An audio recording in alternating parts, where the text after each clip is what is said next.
Hey everyone, welcome back. My name's Dustinkreis, and today we are going to do a game discussion, and we're going to talk about this game right here, Soma for the Nintendo DS. Brought to us by, well, not really brought to us, brought to Japan by Nintendo and Monolith Soft, same makers of Xenoblade. And the reason why I say not brought to us is because this is a Japan-only release. Never was brought over here officially. Luckily, some great people out there translated the game, and now it is playable via a patch. And I tried to play this game so many times on my PC, and my laptop is just a piece of crap and didn't want to play DS games. So finally, I found a one of those flash cards for the DS that you can put in there and play off of a little micro SD card. So finally got to sit down and play this game, and I've been working on this game for a long time. I can't remember when I said I started it, but I played it kind of in two big chunks, and had a really good time with it.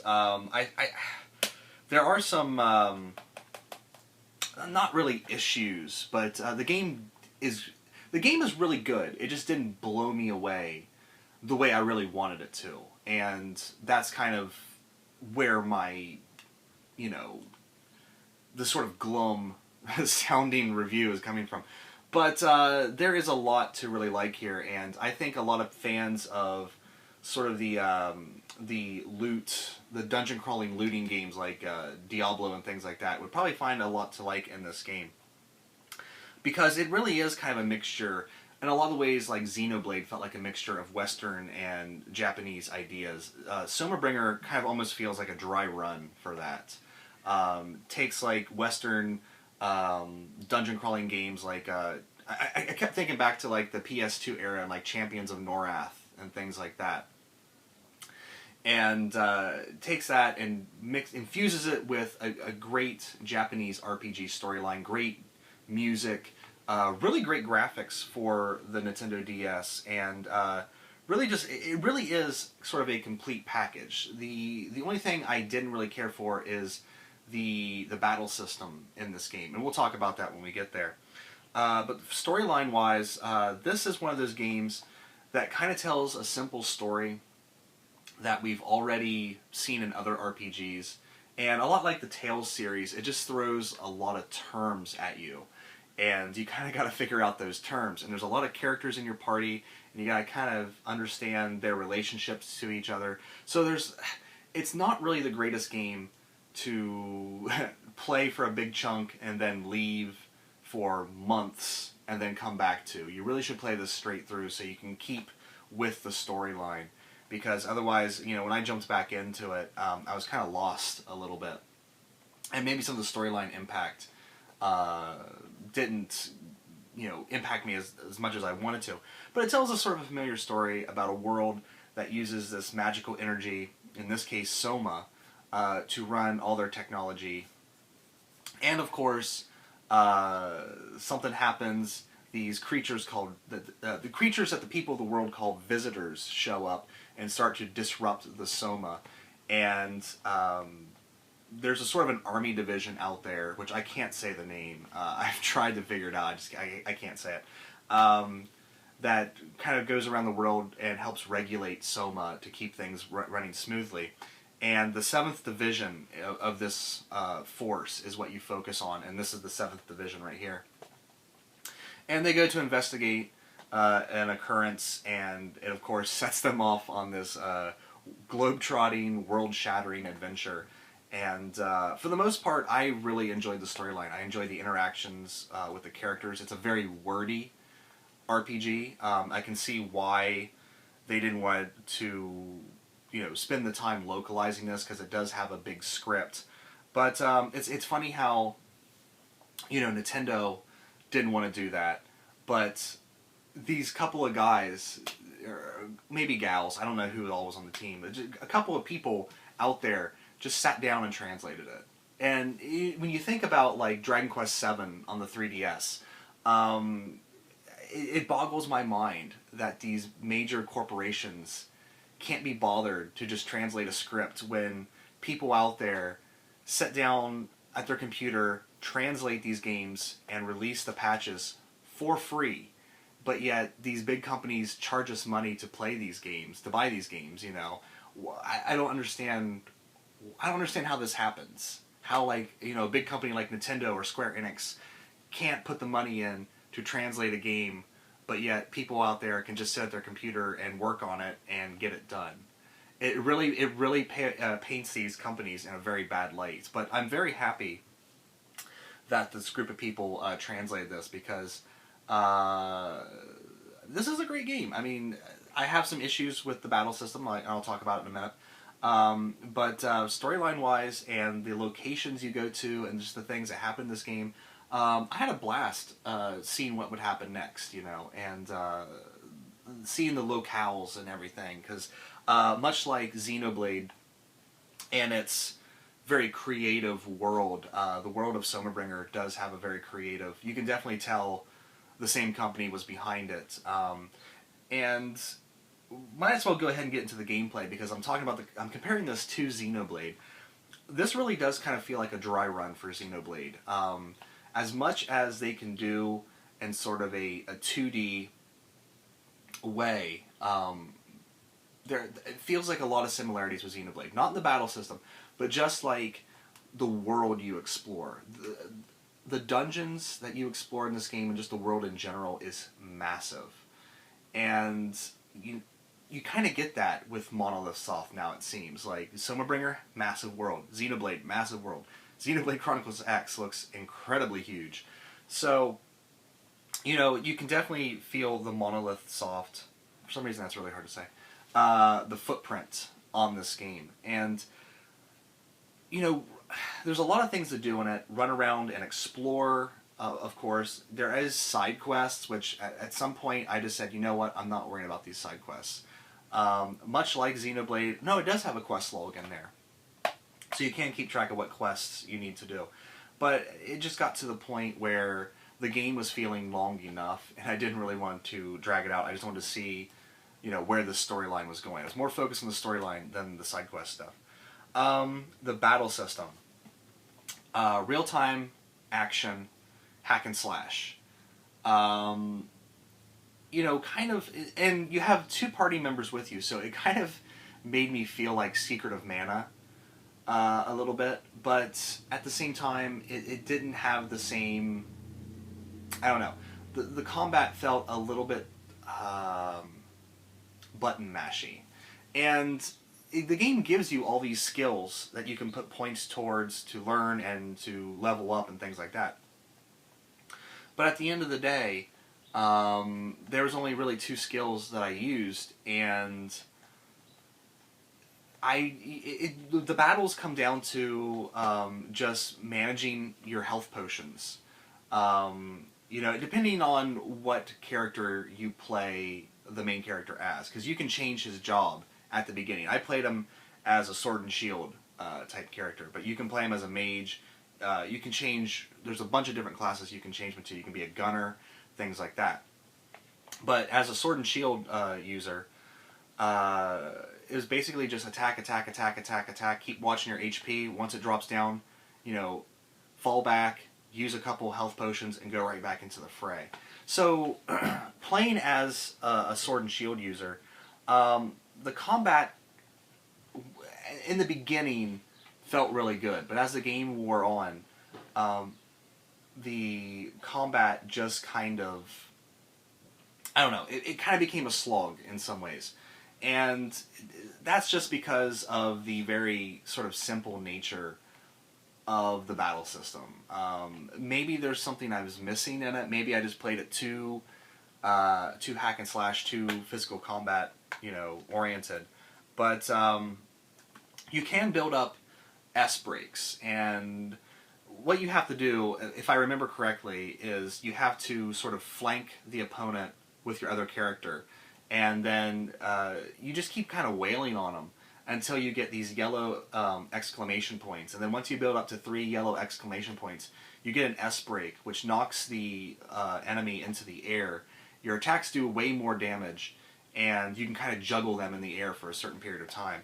And that is really kind of the big hint I can give you to these boss battles, because the boss battles, they aren't overly complicated because they follow the same mindset of just normal battles, which is fight until your HP drops to a certain level and then heal and go back into the fight.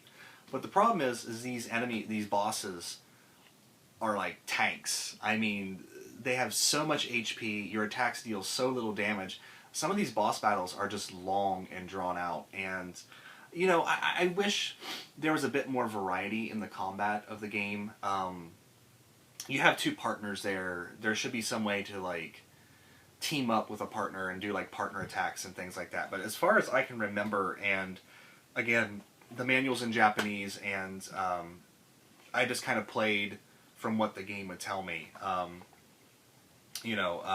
didn't see a way to do that, but that seems like kind of like a lost opportunity to build up like these massive attacks and things like that. But as it is, you just kind of, chink away at their armor, and eventually they will fall. And the cool thing is, if you die, it's not like a game over. You just get taken back to the last town, and you can use a Soma gate, which is literally probably right next to you on the map, to warp back to a very close location. And when you get back to the boss is at the same HP level.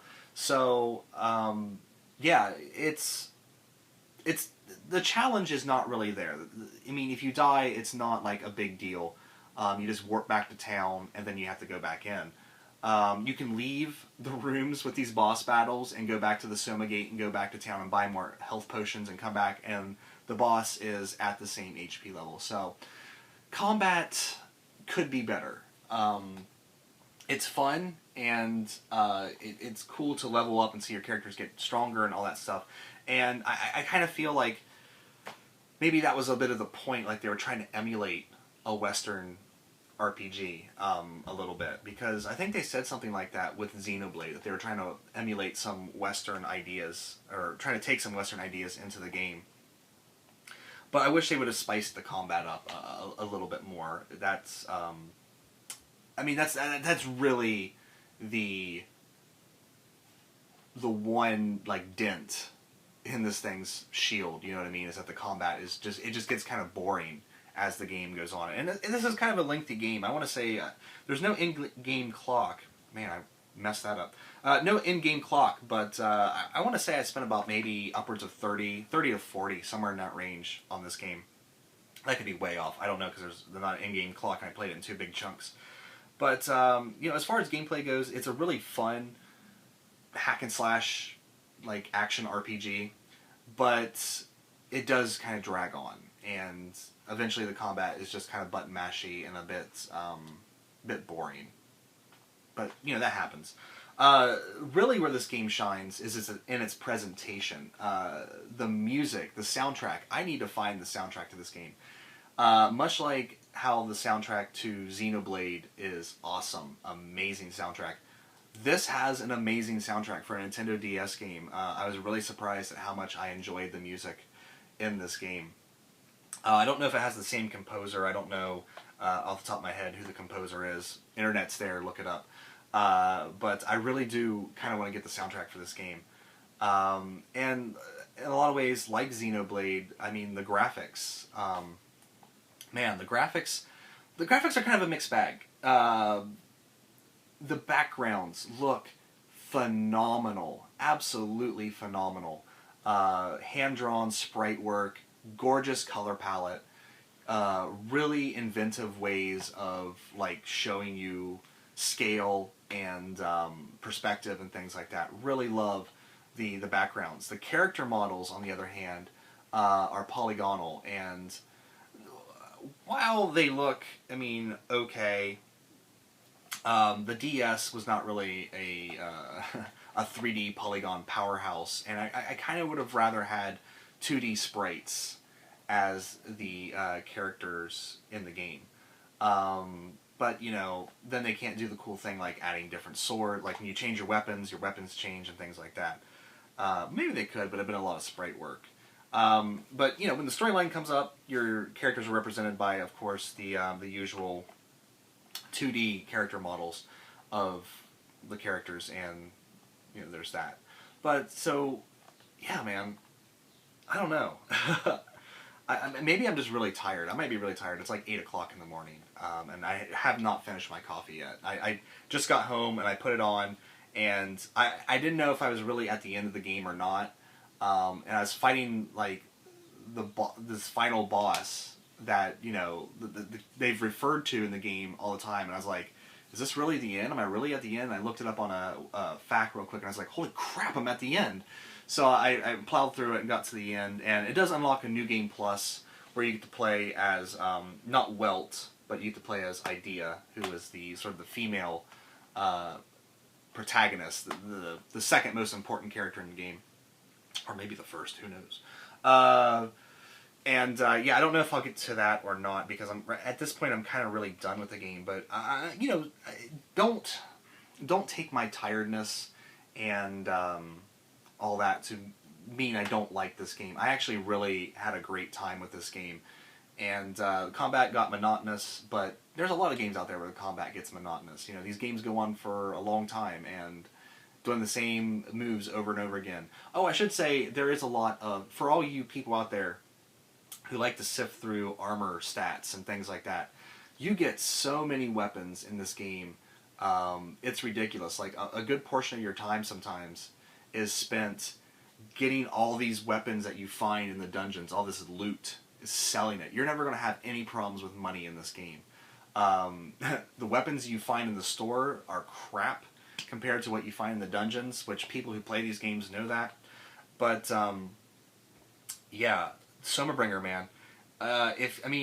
Really, there's zero money investment in this. I bought a copy of it because I wanted a copy of it in my collection. But go out there, you know, Nintendo didn't bring it over here, so, you know, that's their fault. That's their fault, because they didn't put the effort into to translate this and bring it over there.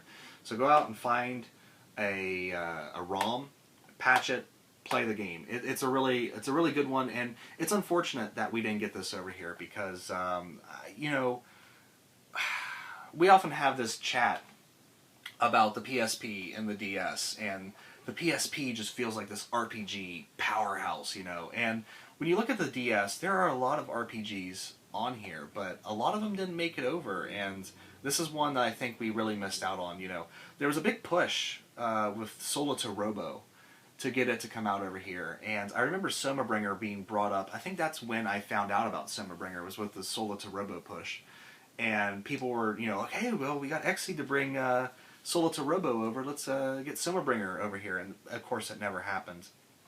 I think because of the amount of text in this game. But it's definitely a good one. You're not going to be you'll be disappointed with the combat, but everything else in this game is just amazing. Just absolutely amazing. Especially when you see how big this game, like the environments are, and sometimes too big. Sometimes a little too big. But then you're like, oh my god, the DS is doing this. It's pretty crazy. So anyway, Somabringer, Nintendo, Monolith Soft, unfortunately not brought to our shores, but yeah, if you can find a what is it, R4? I have a what is it, an Ace card. I have an Ace card. If you can find one of those cards for cheap, I bought mine for $3 because they couldn't tell if it worked or not. So I brought it home and figured out how to fix it up, and I got one of those for $3. So that was a really good investment. Yeah, there's a ton of DS games out there that wasn't translated. You know, I want to support these companies as much as I can, and if they bring the games over here, and even some of the games that you necessarily don't need to read Japanese to play, like I have Gundam Breaker coming over here from Japan because they just won't bring this stuff over here. So if there's going to be people out there that patch these games and we figure out how to hack the systems, I say go for it, because hey, Nintendo had their chance with this. Square Enix had their chance with, they still have a chance with Dragon Quest VII.